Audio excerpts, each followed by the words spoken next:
Beyond the Arctic Circle in Russia, a Red Army soldier, 35 meters high, watches over the city of Murmansk.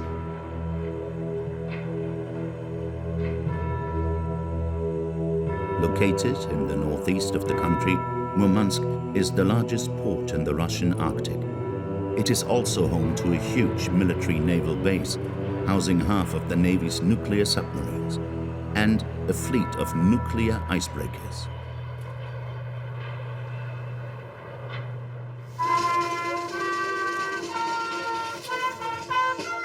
The year is 2019.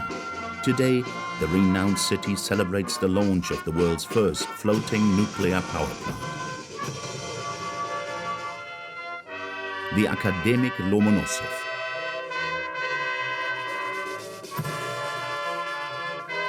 Among the senior officials who attended the celebration, meet Alexei Likachev, head of Rosatom, the Russian nuclear giant. Here is Vladimir Putin's former deputy economy minister. Алексей Евгеньевич Лихачев. Добрый день, глубоко уважаемые гости, дорогие друзья, коллеги. Волнительный день. Возвращаясь к теме плавучей станции Академик Ломоносов, единственное в мире уникальное решение по совмещению энергетической установки и судовых компетенций. И технологические параметры, связанные с длиной топливного цикла, с энергетической эффективностью, тоже уникальны. The power station, a 140-meter long by 30-meter wide ship painted entirely in the colors of Russia, white, blue and red. Only a small group of journalists was able to visit it. We are the only ones from French television. The location is sensitive and the visit is highly supervised. Коллеги, здесь запрещено снимать камеры, запрещено замки, запрещено все, что есть без знака безопасности. И меня тоже запрещено. Installing a nuclear power plant on a boat seems like a crazy idea, and it worries the journalists. Among them is a Japanese man. Since the Fukushima disaster in 2011, people in his country are highly sensitive to everything concerning nuclear safety. The plant director agrees to answer questions. Скажите, пожалуйста, это прочность вашей установки, да, и на вашем пресс-релизе написано это, но столкновение с большим льдом или сильный ветер, например, 55 метров в секунду, каждый секунд, например. И еще большая волна, 7 метров. Терпеть такие вещи вашей установки. Данный заказ спроектирован, построен в соответствии с такими нормами, и требованиями, чтобы данный объект не пострадал при падении вертолета. Он защищен от таранного воздействия, столкновения, пробития корпуса. Да? This journalist comes from Finland, located just 150 kilometers from Murmansk. Greenpeace называет ее Чернобылем на льду. Реактор как-то похож на чернобыльский реактор? Вы знаете, я вам буду говорить только лишь про данный объект. На сегодняшний день это самый отработанный реактор, который используется в России. Это транспортный реактор. Он модифицирован. Все требования надзорных федеральных органов, они учтены, поэтому считаю его полностью безопасным. Спасибо. Спасибо. A few minutes later, the sailors cast off. This floating power station is the will of the Russian state. The head of Rosatom designed this unique prototype, the first of its kind, to supply electricity to isolated areas north of the Arctic Circle. Мы должны развивать эту территорию вместе с развитием всей страны.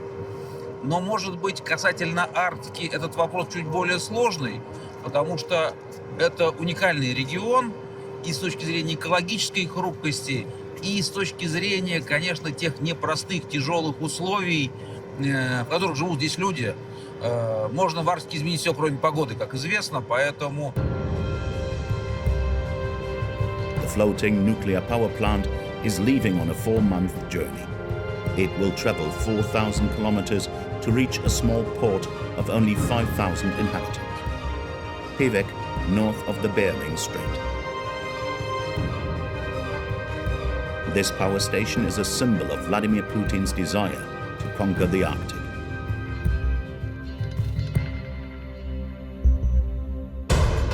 The Arctic is the world's new El Dorado. Its subsurface is full of riches: gold, uranium, rare soil, and, of course, oil and gas. Today it is the envy of the 8 countries that surround it, including the United States and especially Russia, which has the largest territory in the area. What's more, global warming is making the Arctic's natural resources even more accessible. These NASA images show the state of the Arctic sea ice.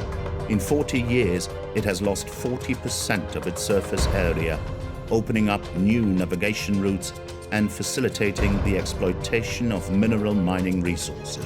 This presents an opportunity for Vladimir Putin, who is increasing projects like this huge liquefied gas plant built on the icy ground north of the Arctic Circle. Si Poutine n'exploite pas l'Arctique russe, Poutine ne restera pas au pouvoir en Russie. And with regards to the Kremlin, this conquest also involves the militarization of the region. In the Arctic, the Russian army is stepping up its demonstration of force and building spectacular bases on islands that were previously virtually uninhabited. Административно-жилой комплекс «Северный Клевер» — это первый военный городок в вооруженных силах Российской Федерации замкнутого цикла. This is enough to frighten the other countries in the Arctic zone who now fear being invaded by Russia. You can see in Ukraine what is happening.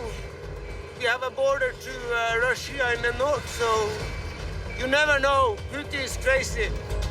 NATO decided to send a strong message to the Kremlin. To show that it could push back a Russian invasion at any time, the Atlantic Alliance organized the landing of 35,000 strong army in Norway. L'ennemi auquel on est confronté a autant de capacités que nous, et dans certains domaines, parfois, il nous est supérieur. But there is also a Russian presence in the Arctic that worries NATO. Settlements in northern Norway, former coal mines that have been there for 90 years.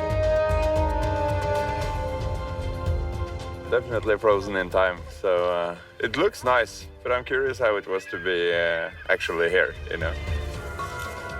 Russian enclaves in the heart of NATO that Putin doesn't want to give up at any cost. The target of Kremlin ambition, the Arctic has become a new zone of international tension.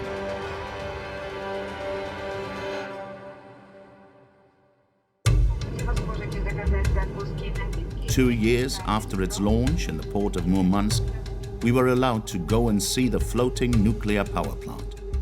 This was before the war in Ukraine. To reach the confines of the Russian Arctic, we will need 2 days of travel and no less than 4 planes. We are meeting at Magadan airport in the Russian Far East. To reach the Arctic Circle, Rosatom, the nuclear giant, has chartered a special plane. An old Antonov from the 1980s, a relic of the former USSR.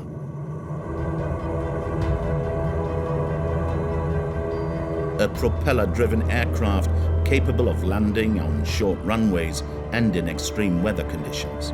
Inside, Rosatom officials and a dozen journalists. Some Westerners, but also Russians, as it is the first time the media are given access.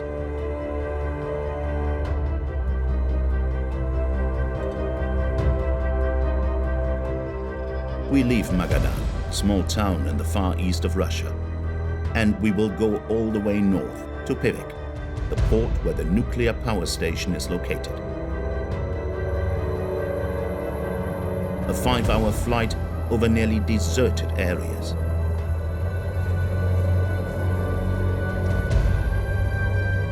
Pivek is considered by the Russian authorities as a sensitive area normally forbidden to foreigners.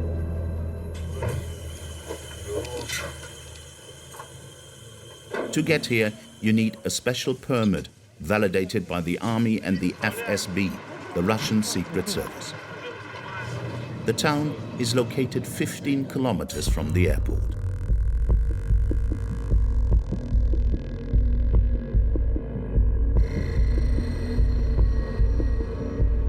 We walk along ruined buildings and disused factories. The region was famous for its uranium mines, where the prisoners of the gulags worked. And suddenly, at a bend in the road, the floating nuclear power plant appears, moored at the entrance to the town.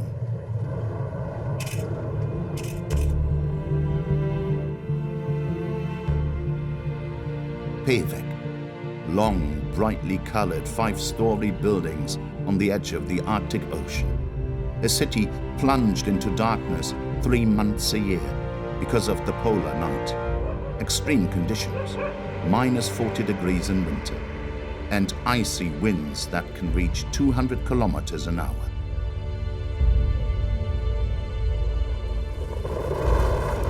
– 5,000 people live here in this remote part of the world. Meet Nadia. Рыба, мама сейчас будет ее здесь с вами мариновать. Вот кто будет приправу? Вот смотри, Кристиан. Вот приправу будем посыпать. Рос, слезь, дочка. She lives here with her husband and their 3 daughters. Ой, Юлька переда. Ну давай рукой, давай чуть-чуть. Давай. Мам, вот так? Да. Рукой, мам? Мам, рукой? Давай, давай, давай. And then you would have to go and wash your hands. The family has lived here for 10 years. The husband, Paul, is an engineer in a gold mine. Nadia, who did a part of her studies in the United States, has had to learn to adapt to the constraints of life in the Arctic, the extreme cold, but most of all, the food supply. Well, we don't have like farming or gardening here in our area because the summer is so short and we cannot grow any food from the ground. So all the food is brought here by ships from the end of July to I think November. It's in our area, it's called navigation. The big ships are coming over. They bring everything. They bring food, clothes, and they must bring enough food for the entire year. And during winter time? In winter, we only have planes coming over with food. The plane brings food, but it's very expensive. Nadia and her husband agreed to show us behind the scenes of daily life in Pivik. It is October, and snow and ice are not yet forcing the town's inhabitants indoors. It is minus 10 degrees, almost spring-like weather for the couple used to the extreme winter temperatures. Поддувайте там солнышко. Вот. The first thing that strikes you when you walk through the streets of Pevek is the absence of a town center. Just a succession of buildings, no shops, no windows. There are grocery shops, and they are located on the first-story building because we do not have separate buildings like for the stores. From here we can see at least 2 shops, 1, 2, and around the corner. But how can you see there is a shop? The sign. The sign. You can see the little sign over there on the top. These are the little signs at the entrance of the building that indicate the presence of the shops. Like here, the grocery shop Nadia frequents. Что будем покупать, Павел Юрьевич? Inside the grocery shop, entire walls are covered with goods. Not a single space is free from floor to ceiling. The owner stores enough food to last through the winter because for 6 months the ocean is frozen and no boats can reach Pevek. This morning she's worried because a 20-ton container of food she ordered has still not arrived. Мы загрузили рев-контейнер из Москвы, получили продукцию. Там более 20 тонн идет в рев-контейнере. В Архангельске у нас сейчас в связи с ледовой обстановкой, не могу сказать, что поставщики, те, которые обязались доставить нам сюда груз, они не берут контейнера, рев-контейнера все стоят в Архангельске. Вот в течение 2 месяца мы не можем с Архангельска морским путем получить свой контейнер именно с заморозкой для людей жизни необходимыми продуктами. То есть это мясо, рыба, морепродукты, полуфабрикаты. Вот 2 месяц стоим, ждем. The other problem is fresh produce, such as fruit and vegetables. In winter, only a few planes connect Pevek to the rest of the world. 619. If the plane comes once a month, we get fruits and vegetables once a month. If the plane comes once in 2 months, then we get once in 2 months. As a result, fruit and vegetables here are considered luxury products. €9 for a kilo of oranges, €10 for pears, and €12 for a kilo of cucumber or tomatoes. До свидания. Спасибо, Vidania. It's expensive, but wages here are 30 to 50% higher than in the rest of the country, and heating and electricity are free. Because the state wants to encourage Russians to settle in Pevek to exploit the region's natural riches like gold and uranium. The problem?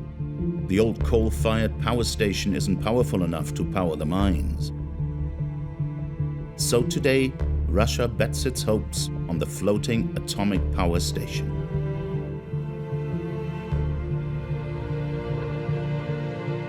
The ship is moored on a special pontoon. Articulated arms are used to stabilize the vessel in case of rising water levels. The reactor was activated in December 2019. Inside, a labyrinth of corridors and pipes.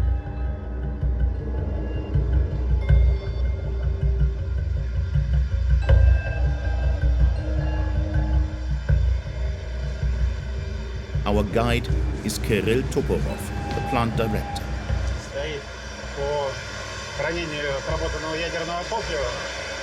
А здесь центральный отсек, здесь как раз реакторные установки. He takes us to the heart of the nuclear power plant.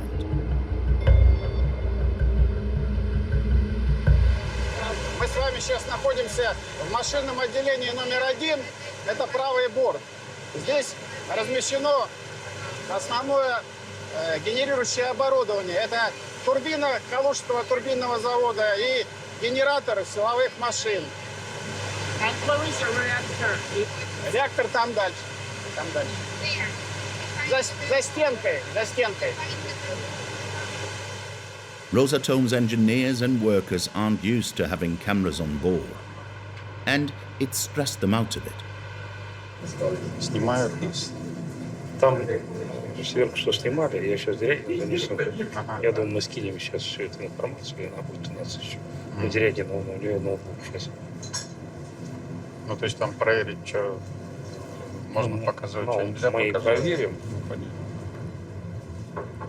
On the other hand, there's no problem with filming the relaxation areas provided for employees, such as this gym.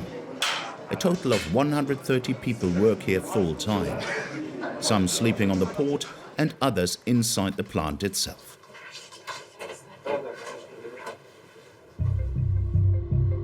They work in shifts, 24 hours a day.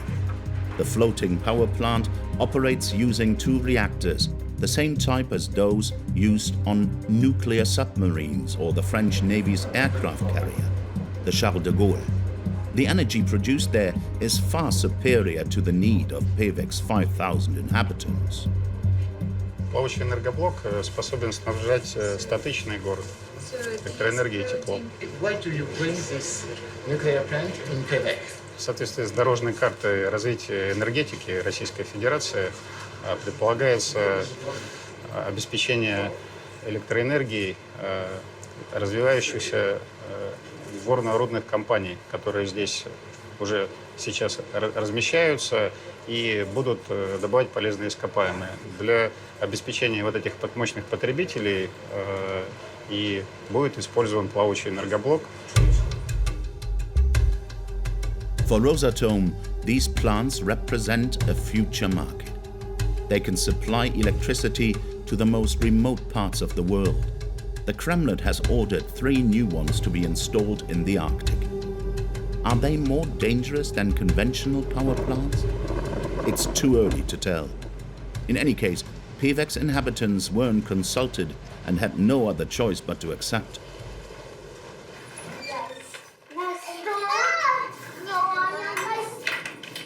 Are you sometimes afraid? Afraid? At the beginning, I was. I mean, at the beginning, I think everybody was afraid because this is something new we've never seen. We haven't heard how this thing works, you know? Everybody was afraid. But with time, everybody got used to. A peaceful machine is over there, and we're all hoping that it will produce energy and heat and electricity for our region, for our area, and we're hoping for that and praying for safety. We're praying for safety of that floating plant and for the safety of our area. Nadja and Paul are choosing to think about only the positive aspects of the arrival of the power station. Но я думаю, это хорошо, потому что, опять же, надеемся, что это очень хорошо влияет на экологию, по крайней мере, если сравнивать нашу ТЭЦ, которая на углю и черный дым идет, то это как бы чисто. Люди приезжают работать, рабочие места образовываются, и у нас тепло дома, у нас свет горит, вот, и я думаю, это хороший проект для такого отдаленного региона.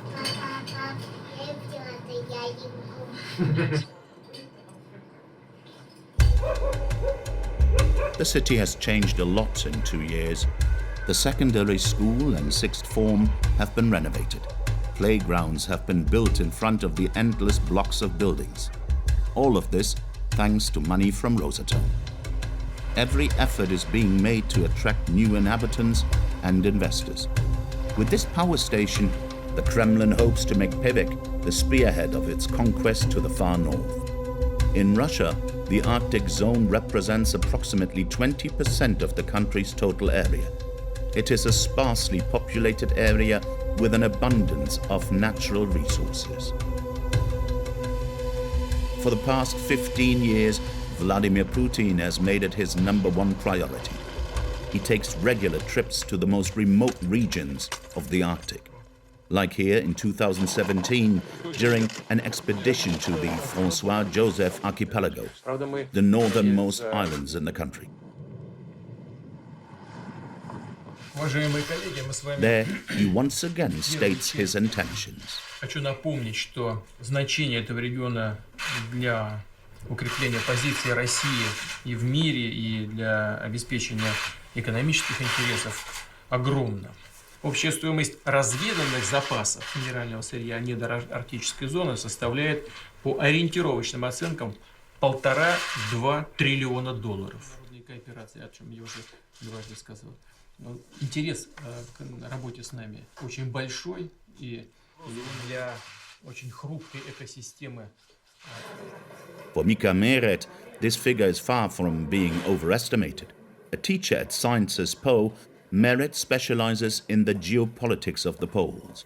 According to him, exploitation of the Arctic is of paramount importance to the Russian government. Comme la Russie est une économie extractive dont la valeur ajoutée, c'est tout simplement extraire des choses du sol et les vendre à l'étranger, eh bien, tout simplement, il faut aller vers le nord.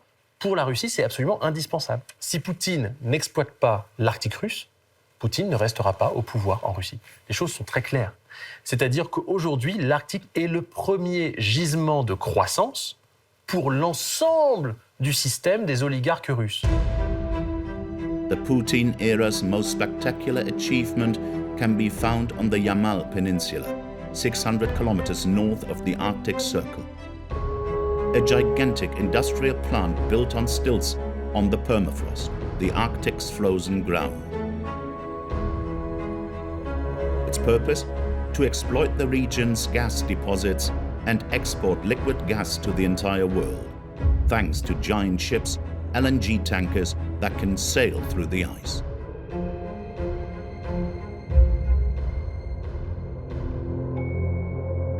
Yamal reaches minus 40 degrees in winter, and for 4 months, it's shrouded in the darkness of the polar night.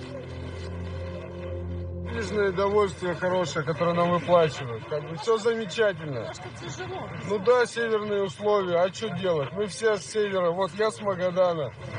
Нормально все. Гордимся, Россия растет, процветает. The construction took 5 years, and in 2017, Vladimir Putin himself came to inaugurate it. With this project, which he made his own personal challenge, he proved that Russia can build huge industrial infrastructures in the polar zone.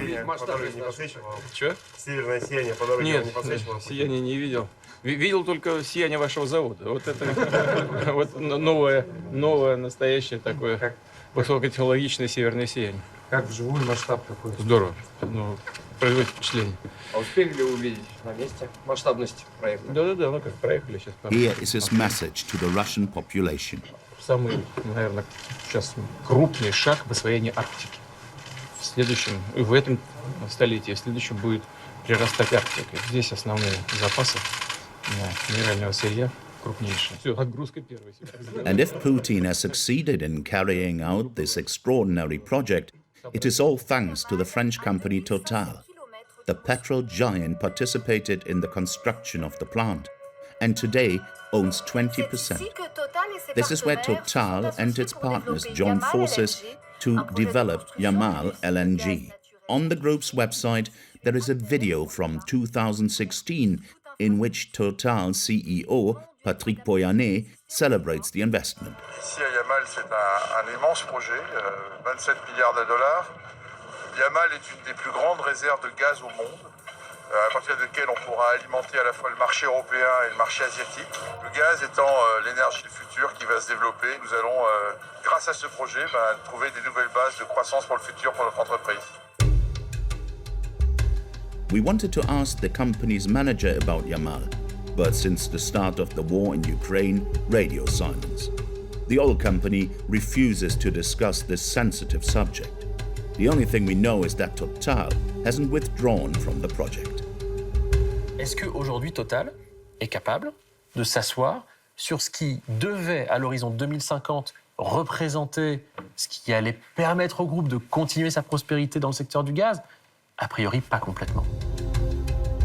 The Russian Arctic is thought to contain 20% of gas reserves yet to be discovered on the planet.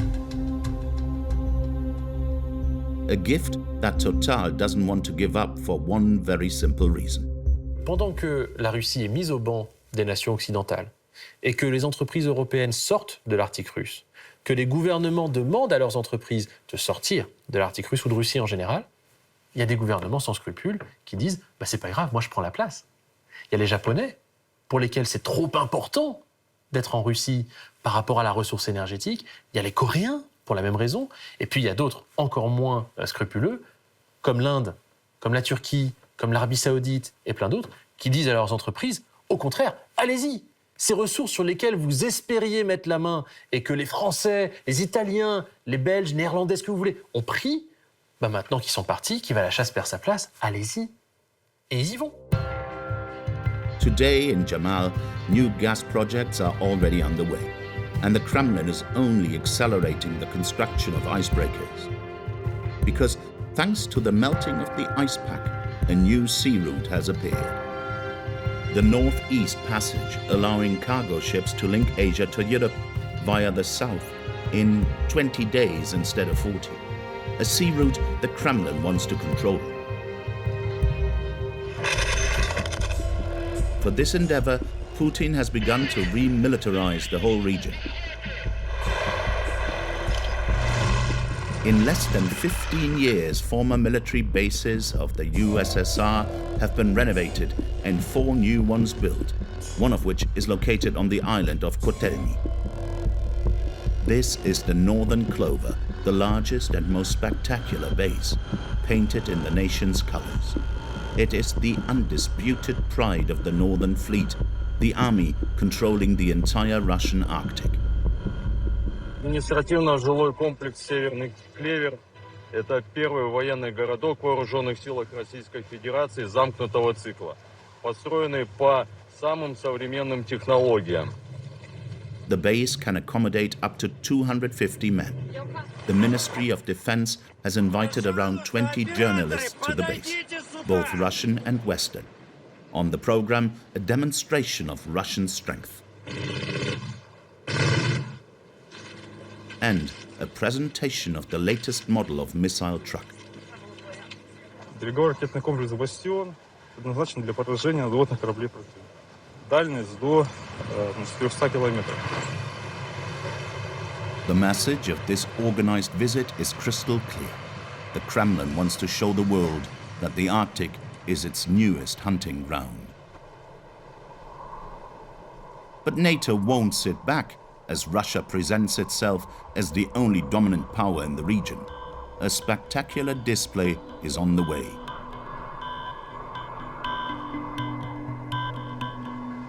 Let's head to Norway, one of the 8 states in the Arctic bordering Russia.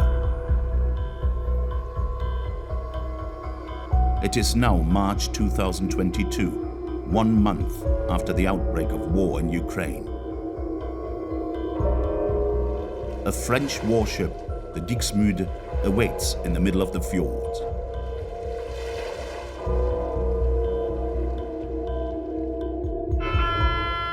Menace missile. Altitude 200, heading 150. Unknown aircraft. Your intentions are not clear. You're approaching a coalition warship. La piste vient de breaker à l'ouest. Fin de la menace. End of the alert and end of the exercise. There are no enemy aircraft. The Dixmude is not at war, but it may as well be. The French helicopter is participating in a large-scale NATO operation. It is simulating a war in the Arctic where Norway has just been involved by a powerful enemy army. NATO armies have one goal: to rescue it.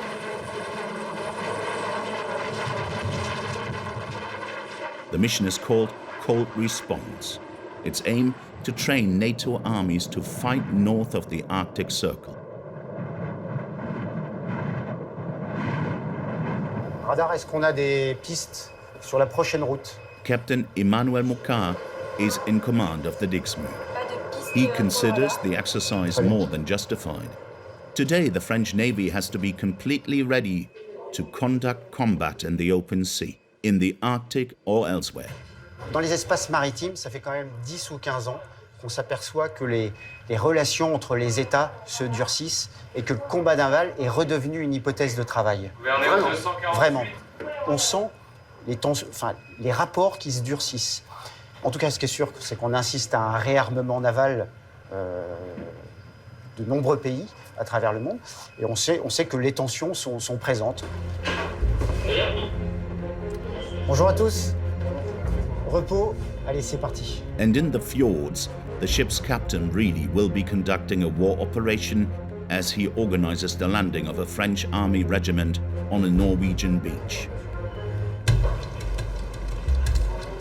On board the ship are 300 men of the 1st Rima, the regiment of Marine Infantry, and more than 80 combat vehicles, including 3 AMX-30 tanks. The Dixmude is not only a helicopter carrier, it also has landing crafts. With the tanks on board, they speed along the fjords at almost 50 kilometers an hour.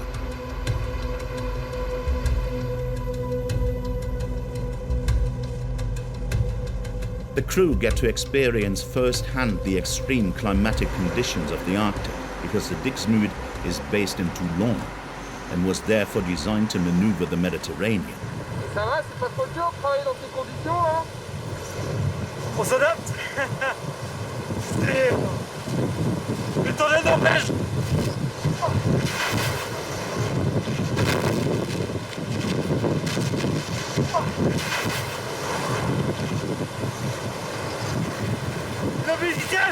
Le Méditerranée est loin.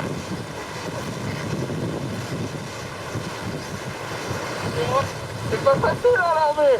Ah ouais. C'est un engagement de tous les jours.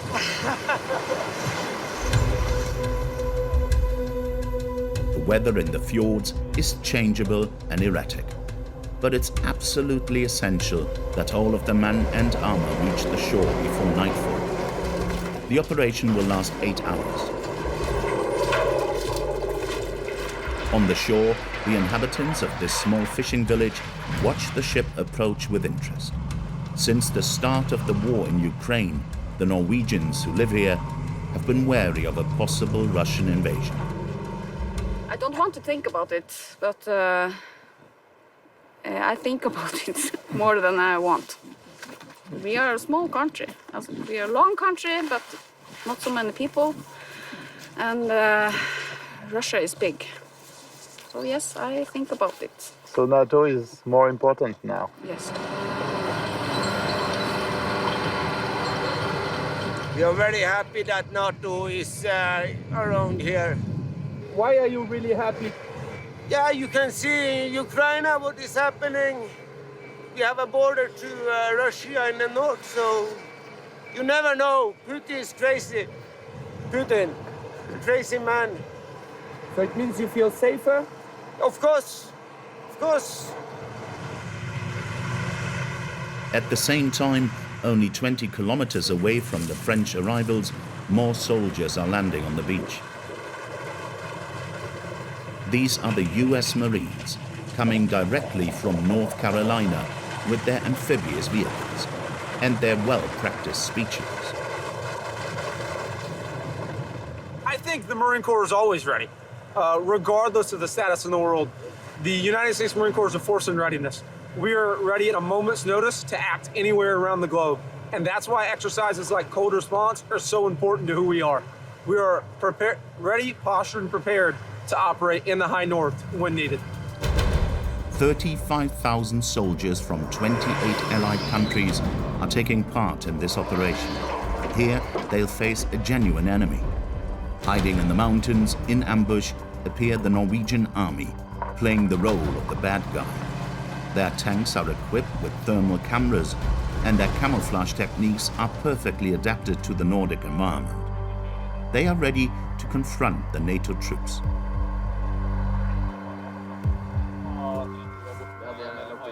We will slow down the enemy for quite a distance north, and when we have done that, we'll regroup and prepare for attack. The Norwegians are playing at home in climatic conditions they could navigate with their eyes closed. A normal winter up here, it goes down to minus 30, minus 35, and we're more than capable to fight in that environment. But the other army, you think they can? With a little practice, like we're doing now, they will be able to, yeah. The battle will last 2 weeks over an area as big as a French overseas department. To this axis? We have 1, 2, 3, 4 objectives. Okay. Boasting warships and submarines, tanks, helicopter gunships and fighter jets, NATO's strength is truly spectacular. Okay, Guillaume, c'est bon? For Colonel Le Gouvelot, who's leading the French offensive, the challenge is not only to get used to the region's extreme weather conditions. After years of war against terrorist groups, the French army needs to prepare itself to fight against regular armies again, armies that are modern and well-equipped. On a fait beaucoup d'opérations en Afrique, en Afghanistan, etc. C'était pas du combat haute intensité. Donc là, on se réoriente vers du combat de haute intensité, vers la confrontation avec un ennemi qui est à parité avec nous. Et en ce sens, finalement, cet exercice, c'est exactement ça. C'est-à-dire que l'ennemi auquel on est confronté a autant de capacités que nous, et dans certains domaines, parfois, il nous est supérieur. The enemy everyone is thinking about is, of course, Russia. But for diplomatic reasons, none of the soldiers on the field refers to it. In Paris, at the Ministry of Defense, the discourse is far more direct. For General Lani, spokesman for the General Staff, the development of military force is sending a direct message to Moscow. L'Arctique est un espace de compétition, ce n'est pas encore un espace de confrontation ou d'affrontement. Aujourd'hui, c'est un espace de compétition. C'est un peu comme le jeu de Go ou un jeu d'échecs, suivant ce qu'on choisit. Et en fait, chacun place ses pions. Ce que font les Russes en ouvrant des bases ou en montrant ce dont ils sont capables, ce que fait l'OTAN en montrant ce dont elle est capable. Est-ce que vous pensez que la Russie a compris le message ? Alors je ne sais pas si la Russie a compris le message, il faudrait leur poser la question. Une chose est certaine, c'est que nous avons montré, l'OTAN a montré que l'organisation était capable de projeter plusieurs dizaines de milliers d'hommes dans un scénario de haute intensité à plusieurs dizaines de milliers de kilomètres des bases des unités. Et ça c'est un vrai signal stratégique. At any rate, the message was well received by the Arctic countries. 2 months after the end of the exercise, Sweden and Finland officially applied for NATO membership.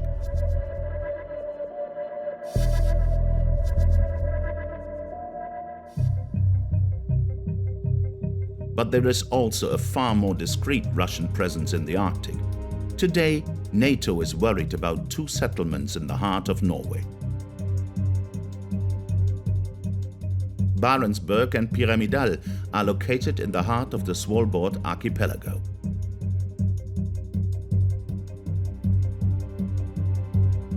Barenburg is a Russian enclave that has been legally established on Norwegian soil for 90 years. A village of 400 inhabitants floating in the middle of the glaciers, Barenburg was built in the 1930s to exploit a coal mine. We were able to shoot here before the invasion of Ukraine. Everything here reminded us of the motherland, the Orthodox Church, the colorful low-rise buildings typical of contemporary Russia, and right in the middle of the main square, Lenin's bust. The mine is still in operation, its facade recently renovated.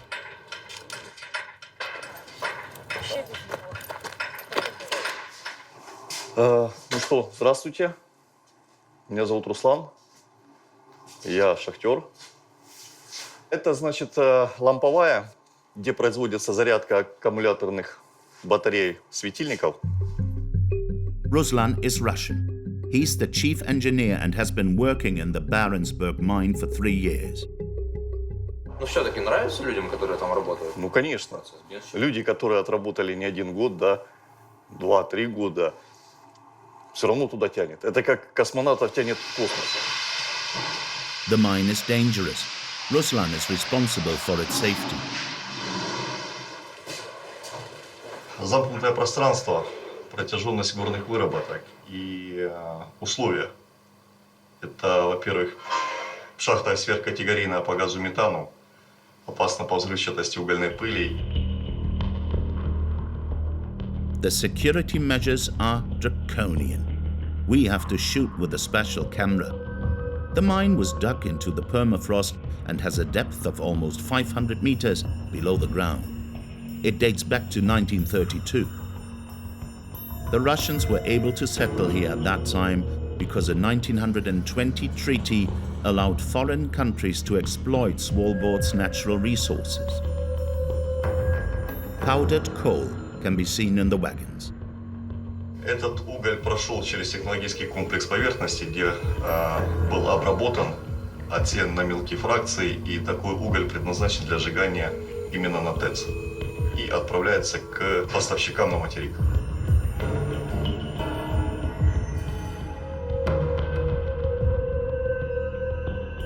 "130 miners work here 24 hours a day. To entice them, Russia offers good salaries, but the mine hasn't been profitable in years. The coal is scarce and of poor quality. In fact, it's mainly used to provide heat and electricity to the town. But the Russians will never give up this strategic position in the heart of Europe.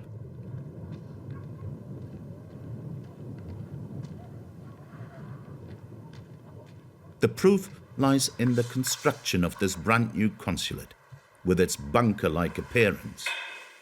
Inside, a marble staircase and a small fountain can be found. The owner of the building is a peculiar-looking consul named Sergei Gushin.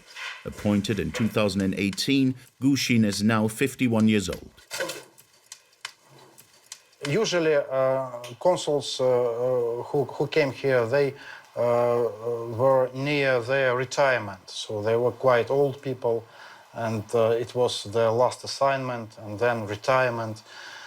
But you're very young. Yeah. I mean, you're very young. You're young. Because it was my dream to come here.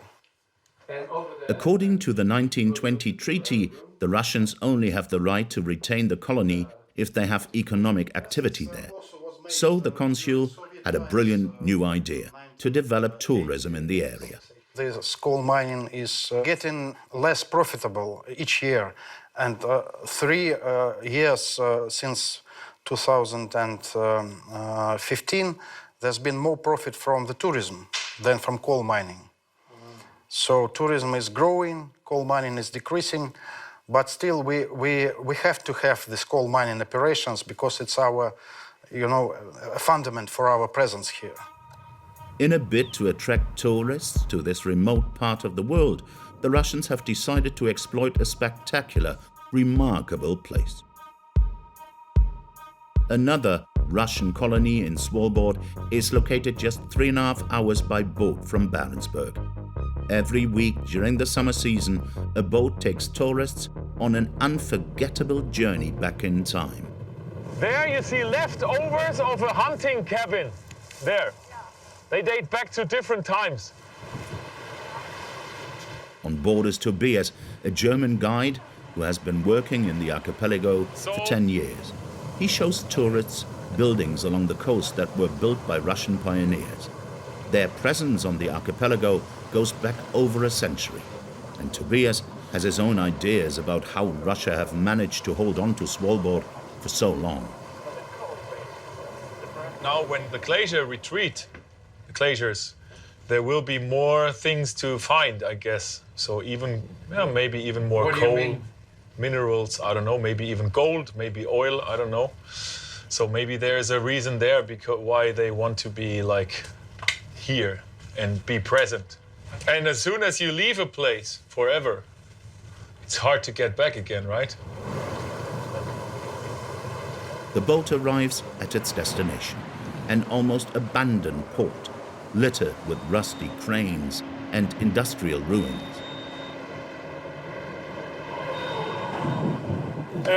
So welcome to Russia. No, I'm just kidding. Welcome to Pyramidan. From here on, he will be your guide. I will just follow the group and hold you together. It's very important that we keep as a group because we never know, there could be a polar bear. So he has the rifle, I only have a signal gun, so stay close to us. Short, right? The armed man in the red jacket is a Russian guide. He'll be giving us the tour. Let's go exploring, guys.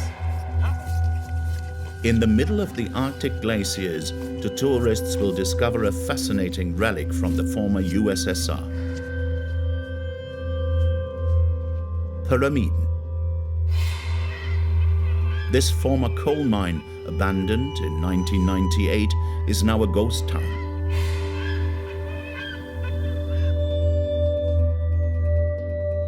Here, time has stood still. The town was once home to up to 1,000 inhabitants. A Russian company now manages the site, transformed into a tourist attraction.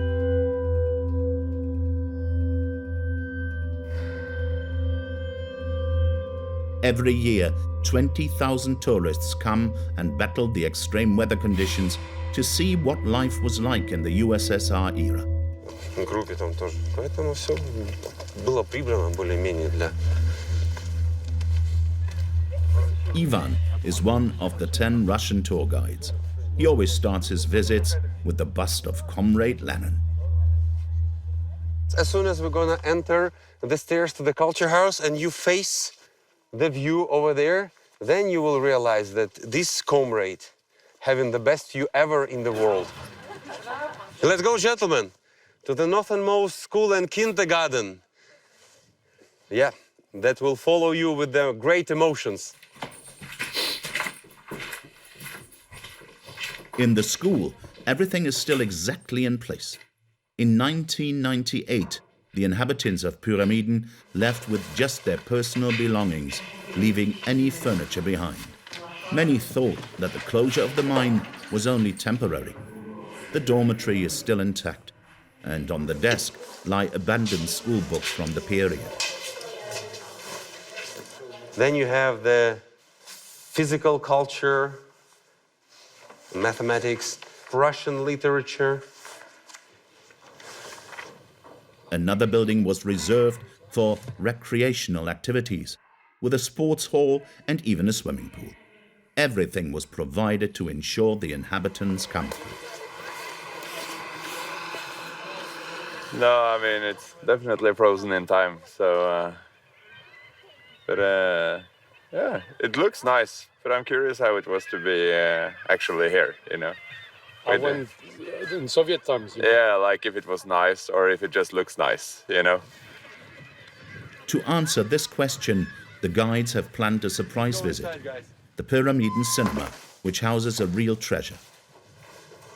So this is the storage of a judgment day. If everybody will left, we're going to be placed over here. We're going to hide in here. A total of 600 films from the Soviet era are stored here. Invaluable nuggets of information, perfectly preserved thanks to the extreme cold. Stanislav is in charge of restoring these films. Stanislav man, as a Spider-Man, goes up.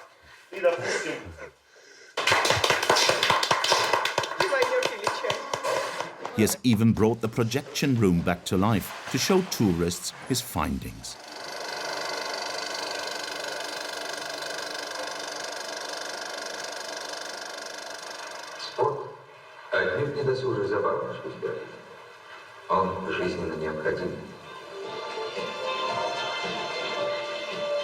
Propaganda films made in the 1980s encouraged Russians to come and work in Pyramid. They promised the perfect life, wealth that the Russians could only dream of because at the time they had nothing. School and healthcare were also free, and more importantly, miners could earn up to 7 times the national wage in the Soviet Union.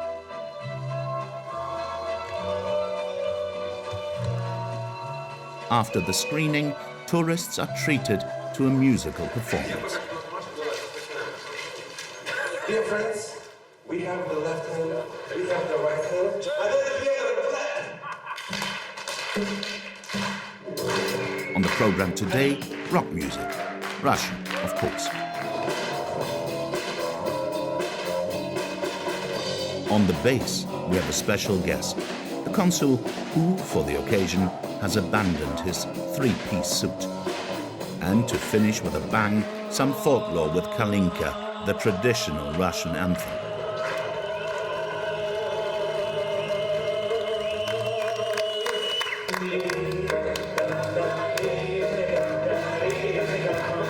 Well, that was before the war in Ukraine.